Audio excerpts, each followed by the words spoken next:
Premièrement, je vais signaler que si au Maroc, la prise en considération de l'utilisation des énergies douces a commencé depuis au moins 20 ans, 20 ans, ça correspond à la création du Centre de recherche et d'études pour les énergies douces, sont le développement des énergies renouvelables, qui a développé un programme relativement conséquent pour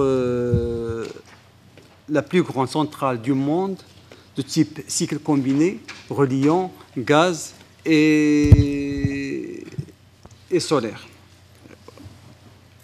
d'un coût global de 500 millions d'euros. Cependant, la préoccupation de faire des villes marocaines des villes durables n'est qu'à ses débuts. Mais en dépit de sa jeunesse, ça fait 3 ou 4 ans qu'on a commencé à travailler sur les villes durables, cette préoccupation prend jour après jour de l'ampleur et j'ai l'honneur donc de vous présenter un petit peu ce qui a été fait. Mais avant de présenter ce qui a été fait, pour vous permettre d'évaluer le défi que nous devons confronter, je vais un petit peu vous mettre au courant de l'état des lieux. Le Maroc, c'est plus de 30 millions d'habitants, dont 65 vivent en urbain et qui croissent avec un taux de croissance de 2,2%. C'est-à-dire que chaque année, nos villes reçoivent 600 000 nouveaux citadins, si vous voulez. Ces 600 000 habitants, pour répondre à leurs besoins, ça a été dit ce matin, il leur faut construire 123 000 logements. Il faut leur réserver 1250 hectares nets rien que pour l'habitat, en plus d'1 milliard d'hectares pour les autres activités urbaines.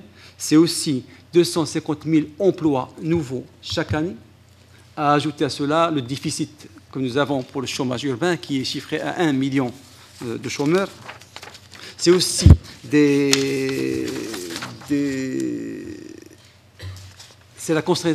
ville, c'est la concentration des risques environnementaux. Au Maroc, j'ai les chiffres de 2005, 95% des déchets solides n'étaient pas traités, 90% des rejets liquides n'étaient pas traités. On a amélioré, mais légèrement, le chiffre reste quand même considérable. Et puis, 30% des constructions réalisées annuellement au niveau urbain sont des terrains agricoles périphériques, en dehors ou en dépit de toute planification. Donc, pour faire face à ces contraintes, à ces grands défis, quelle a été la politique tracée par les pouvoirs publics? Le grand objectif à atteindre pour cette politique est de réussir à inscrire le processus d'urbanisation dans une approche HQE, visant notamment la mise en valeur du développement qualitatif des territoires, l'intégration des principes de mobilité urbaine dans la planification urbaine, l'articulation et la mise en cohérence des documents de planification et d'urbanisme, l'efficacité énergétique des aménagements, la qualité et la mise à niveau urbaine des espaces. Et comme ça a été dit aussi ce matin, comme notre pays a lancé plusieurs programmes sectoriels de développement, il fallait aussi inscrire ces programmes de développement dans cette vision de haute qualité environnementale. Donc, qu'est-ce qui a été entrepris pour faire face à cela? Premièrement, point de vue juridique, on a procédé à la réforme du Code de l'urbanisme, et c'est une réforme en profondeur qui a touché un petit peu tous les aspects qui bloquaient et qui gênaient que nos villes se développaient d'une manière cohérente, respectueuse des données écologiques et environnementales. Donc c'est une réforme en profondeur. Ça nous a pris 3 ans de travail, mais on commence à voir le bout du tunnel, étant donné que le projet a été déjà adopté par le Conseil du gouvernement. Il suffit maintenant de le faire adopter par le Parlement. Et puis, il y a aussi une grande avancée qui a été faite en 2003 avec la promulgation de la loi rendant nécessaire et obligatoire les études d'impact, et ça a eu ça a eu un effet considérable, étant donné que maintenant, les investisseurs, autant les investisseurs que les administrations qui autorisent, attachent beaucoup plus d'importance à ce côté d'environnement. Ça, c'est la première action. La deuxième, c'est la stratégie nationale de développement urbain. C'est un projet que nous menons en partenariat avec la Direction générale des collectivités locales et avec l'appui de la Banque mondiale, qui se veut qui se veut être une vision intégrée et équilibrée du développement territorial, prenant en considération les grands défis de l'avenir, notamment l'urbanisation accélérée, les équilibres environnementaux et les effets de la mondialisation sur les économies urbaines. On a déjà commencé à appliquer cette stratégie pour 2 villes marocaines, 2 villes moyennes, et pour l'année 2010, 30 villes vont profiter de cette stratégie.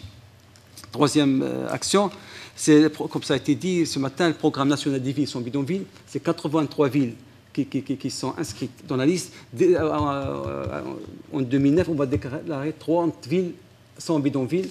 Et le reste, ça serait pour 2010, 2011 et 2012. Il nous reste encore 3 ans pour achever ce programme qui va coûter à terme 2,5 milliards d'euros. Donc 2,5 milliards d'euros.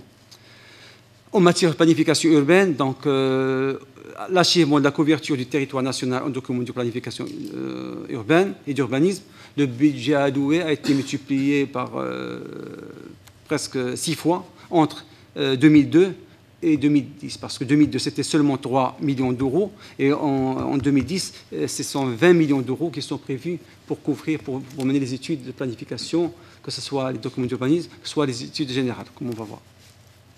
Puis les études générales à caractère national, ce sont des études qui visent l'élaboration des guides à mettre à disposition des acteurs locaux, dont je citerai à titre d'exemple le guide d'élaboration des plans verts, parce que le nouveau code prévoit le plan vert, c'est une pièce indispensable pour faire les schémas directeurs. Le deuxième guide, c'est le guide d'aménagement et d'exploitation de l'espace public pour une meilleure gestion des déplacements urbains, guide de définition des principes de dimensionnement pour l'aménagement et l'exploitation rationnelle des espaces de circulation, de transport et de stationnement.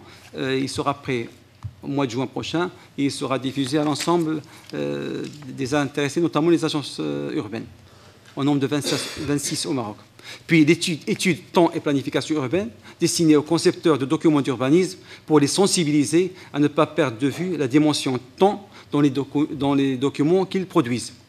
Les études pilotes sur les différents types de requalification urbaine, on a pris, parce que la requalification, pour nous, ça prend plusieurs aspects, mais on a déjà, dans ces 3 études, une, ça concerne la requalification des tissus historiques.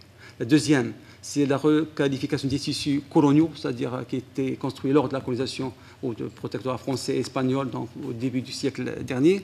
Et puis, la troisième étude, c'est pour la réutilisation des friches industrielles.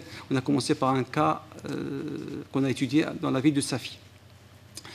6e action, stratégie nationale de renouvellement urbain. C'est un dossier sur lequel travaille le ministère actuellement, et un forum national est prévu pour le printemps prochain pour présenter et discuter la stratégie que mènera le Maroc dans ce domaine.